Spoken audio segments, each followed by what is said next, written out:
swak na swak!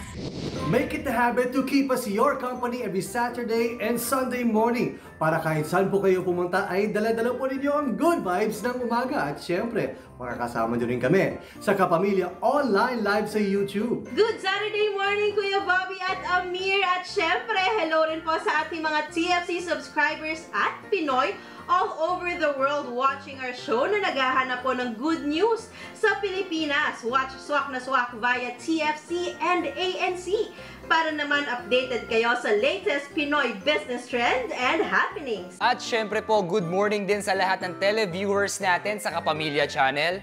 O Ate Sha, Kuya Bob, kamusta ba ang inyong Christmas celebration? Syempre, masaya pa rin kahit kami-kami lang nila Justin.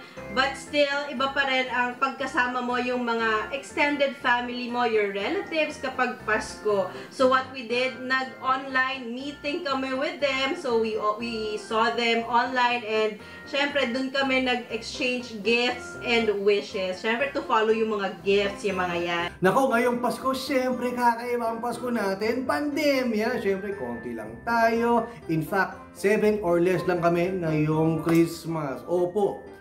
At dahil nga pinagbabawal nga ang mga social gatherings pa rin, apektado ang negosyo ni Ian Kias at ng kanyang asawa. Gumagawa sila ng mga faux barrel at mga customized wood crafts for weddings. At ito ang naging dahilan para umpisahan niya ang wood collage of dance houses na tinawag niyang Ian's Little Town. At ngayong umaga, makikilala natin ang upcoming artist ng Tarlac na si Ian Kias. Ito po ang kanyang kwento. This is Ian's Little Town. It is a wood collage of colorful dance houses. At ito ay obra ni Ian Kias, an upcoming local artist from Pura, Tarlac. Bagamat malalim ang hugot ni Ian sa kanyang mga wood collage, naniniwala pa rin siya na every cloud has a silver lining. Gusto ko pong i-portray dito yung feeling po na kahit po by pandemya, makikita po yung effort ng bawat isa ng bawat Pilipino po na para ma-strengthen po yung sense of community. Tsaka yung pag-asa po na kahit sarado po yung pinto ng ating mga bahay sa ngayon, darating din po yung time na babalik po yung dati or kung hindi man babalik yung dati, ay bubukas pa rin po yung pinto para sa atin. Kaya po colorful po sila na sa loob po ng bahay natin, marami pa rin magandang pwedeng mangyari. Yung sky, kaya wavy siya, kasi para ma-remember natin yung mga tao or loved ones natin na sumakabilang buhay due to the pandemic na para silang nag-wave goodbye. Kahit personally, di ba, hindi talaga sila nakapag-goodbye. Dahil nga, they died na walang kasama. Pero alam nyo ba na ito'y gawa sa mga wood scrap? Bago kasi mag-lockdown, gumawa sila ng kanyang asawa ng faux barrels at customized wood crafts para sa mga wedding. At dahil bawal ang social gatherings, apektado ang kanilang negosyo. Nung biglang pandemic, biglang na-freeze po lahat yung mga orders namin. Kasi nga po walang social gathering. So rin ang event business. Down din po. Kasama po kami doon. Yung naisip ko, ang dami naming scraps.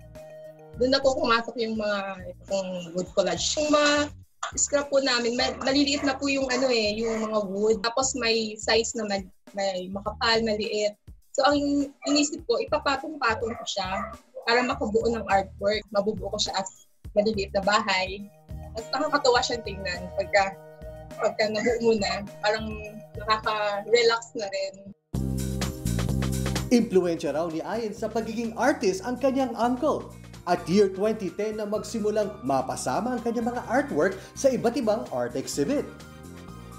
Doon ko po talaga na-start na ma-feel na artist ko ako. Nakaka-exhibit ako sa galleries, nakakabenta na ako ng artwork. Nag-start po ako, ang painting ko is yung ladies with chicks on flick po. Yung mga chicks yung nakikita. Yung itsura po ng paper dolls ng bata, yun po yung itsura ng painting ko. Sabi nga nila, when you choose to do what makes you happy, you instantly build your confidence. Kaya si Ian feeling fulfilled dahil na-express niya ang kanyang sarili through her artwork. Ever since po mahilig talaga ako magbenta-benta din. So parang meron po akong entrepreneur side Tapos, naisip ko lagi na yung art ko, gagamitin ko siya as business. Nung pandemic ko, yun na yung parang pinaka-right time para gawin ko yung gusto kong gawin. Ito po talaga yung gusto kong gawin. Yun po yung positive na nangyari po ngayong pandemic para po. Ayon kay Ayen, simple lang naman ang nais niyang maging artistic legacy, ang makilala bilang isang wood collage artist.